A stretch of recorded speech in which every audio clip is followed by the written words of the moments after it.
car gives him a lot of problems. He says, well, you know, Swami, every time I go to work, this car breaks down.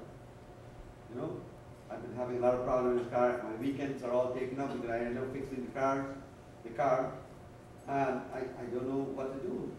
I said, well, you know, I'm going to give you this Kali Durga Namunama. This, you play it in the car and chant, right? So he's busy chanting, you know, all week and so on. He called me up 2 weeks later. He says, Swami, I had an accident. And the car is totaled. I said, are you okay? He said, yes. I said, okay, then your problem is finished. You're getting a new car, right? He said, yes. What was his problem? He was so attached to the car that he cannot get let loose of the car. He's so attached to the car that he cannot let go, he cannot let go. So, what do? I give him this thing to chant, and he's chanting. And, of course, when he had the accident, that was the end of the car. Now he gets a new car, you don't have to worry. All the money he spent, he probably would have gotten a new car already. So the whole idea is that we attach ourselves to something so much that we cannot, a problem, that we cannot let go of that problem. Right? So that's why I tell couples, I said, take space. Right? And I will do it to you too. Because sometimes if somebody's calling me, like I have somebody might call me every like 3 minutes, 5 minutes. Swami, this problem, that problem, this problem. So the person keeps calling me every hour sometimes. Okay? So after about 2 or 3 advices, I ignore the call. Why do I ignore the call? Because now the person has to realize his own self. Now he doesn't have the guru, he doesn't have nobody to support him, he doesn't have the Swami, so he's left alone, and he says, well, what do I do? So he's going to rely on himself. Then I call back, of course, after 100 calls. I call back and I said, this is Swami. How are you doing? I said, no, Swami, I did this and I did this and I did this, and I'm doing fine. The guru knows you more than anyone else. The teacher knows you. The teacher knows the student. He knows what's required of the student. Right? So the whole idea is that love is the key element here. Love is the key element. I love the person to the point where I want to make the person a better person. Now, if a couple is fighting all the time, constantly cursing out each other, telling each other things, they need a break. They need to be real a bit. So that they can understand the value of each other. Now, again we come back to creation. You created it. When the child, look at this creation that you do. All of you do it. And everybody is guilty of it in America. When the child is small, they spoil the child. They give all the Barbies and all the games and all the things. And when the child has grown about 10, 11, 12 years old, and the child starts to demand more, they say, no, you can't have it. What are they trying to do now?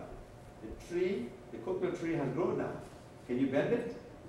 No, too late. Everybody does it. You wait until it's too late to do it. Now, it's the same thing with our couples, husband and wife. You know, you have a problem with your husband, but you don't tell him. You keep it in. You have a problem, you don't tell him, you keep it in.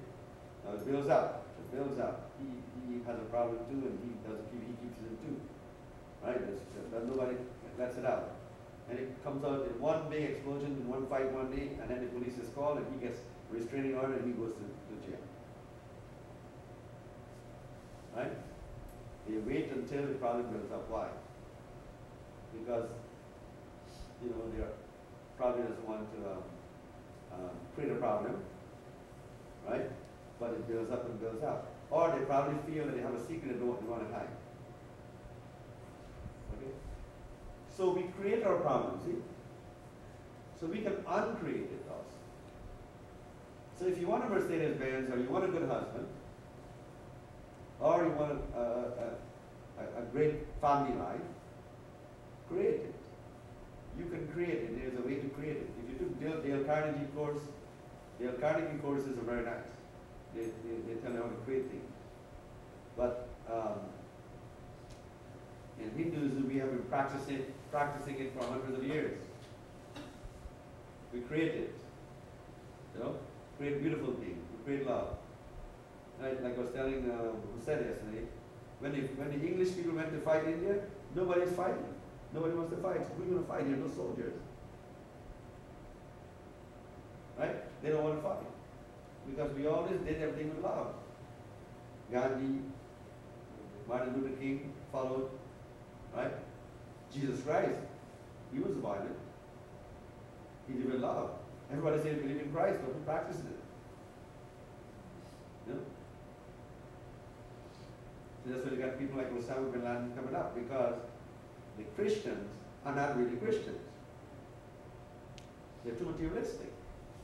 If everyone practices what Christ teaches, oh boy, the Christians will be the perfect religion in this world. But Christians don't do it. Yeah? So, yeah, you know, the Muslims are territorial, so they try to take over more territory. So the whole idea is that we need people to believe in love. We need more people to do things with love without having to go to war. We're having to fight for every little fault or little criticism or little thing that you fight, and it can make a mountain and a molehill. So if we can create a spaceship to travel to the moon, we can create a cure for our cancer. We can create a cure for ourselves. That's why I'm telling you today, with this paper I gave you, man can solve any health problem he has. All you have to do is get the knowledge to create it. Just like he did for the computer, he did it for the rocket ship. He can also get it to cure himself. So this is why in Heendu Learning Center we are teaching this knowledge of the life code. Now I'll give you a good example of karma. Karma is when you do have something and then you get a result from it. So this one girl, she kept telling me, asking me, she has a very nice, beautiful family, beautiful husband, and she came to me, she said she met this boyfriend. And she likes the guy, she wants to have an affair with the guy. You know, of course, Swami is caught in the middle in all of these things all the time.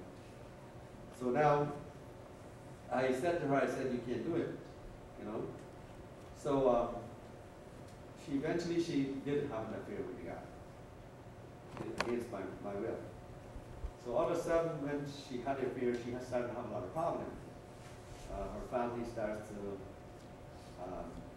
the family doesn't know, of course. Nobody knows. But the family and her started to have a lot of disagreement. Her sister starts to fight.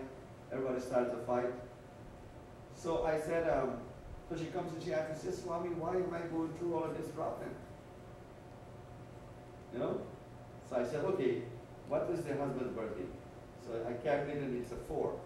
Husband is a 4, which is a life code 4. And I said, what's your birthday? She's a 1. And then I calculate what's the boyfriend's birthday.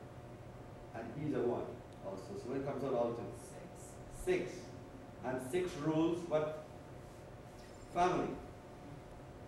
So she's having a lot of family problems. Right? Good demonstration of how karma works. Right? So the life code, which is a code of your life, which gives you a code of your existence, actually can help you to determine karma. Right?